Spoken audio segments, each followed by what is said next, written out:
This video and this channel contain intense violence, gore, and disturbing content. If your age is under 18, if you have a sensitive mindset, and if you don't like blood, please do not watch this video.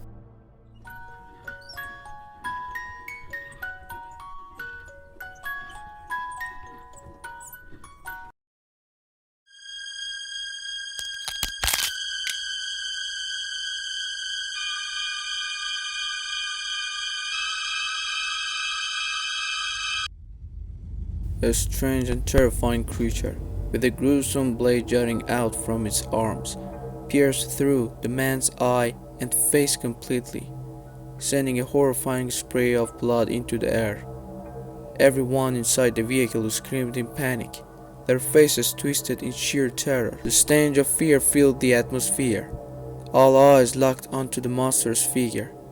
Dear God, what was that thing? It looked like a tiger, but not entirely.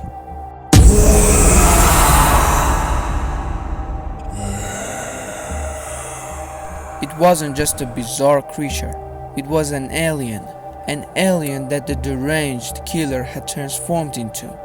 And Wrath, the name he had screamed, was the name he had chosen for his alien form.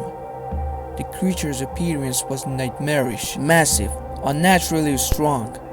Its entire body was covered in tiger-like fur, and its face was horrifying.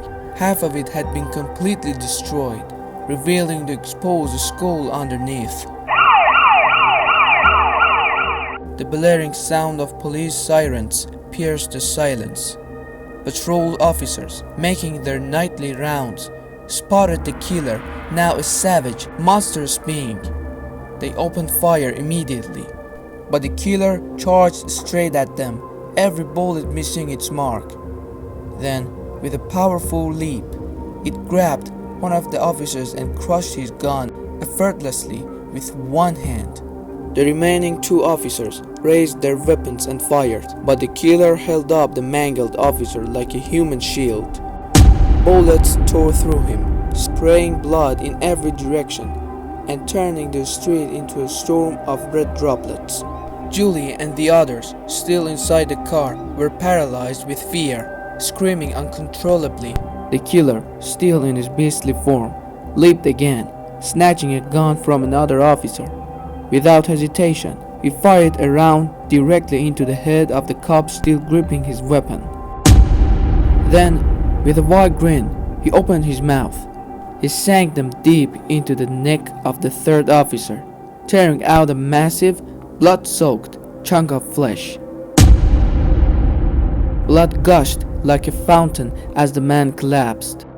Then the killer shifted, reverting to his human form. The time had come for his main target, Julie. He twisted the dial on his device, selected a form, and slammed his fist down.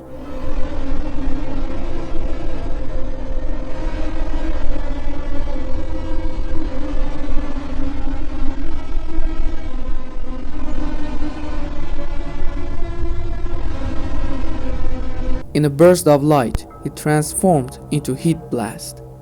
With a roar, he unleashed a wave of deadly, searing flames at the car Julie and her family were hiding in.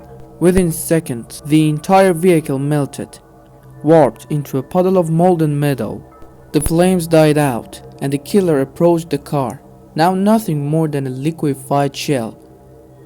But something was wrong. He expected to see their charred remains inside, but there was nothing. No bodies, no signs of life. It was as if they had vanished. He looked around, scanning his surroundings, and then, on his left, he spotted them. Julie and her family were running. They had escaped, but the killer knew there was no way out. But suddenly, "Get in!" A red-haired girl with blue-tinted glasses had sat in a car. Julie's eyes lit up. It was Gwen, her friend. Without hesitation, everyone jumped into the vehicle, and Gwen hit the gas, speeding away from that murderous psycho. The killer didn't follow. Julie glanced back and froze.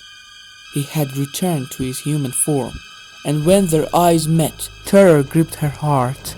He raised his watch in a silent threat and laughed loudly.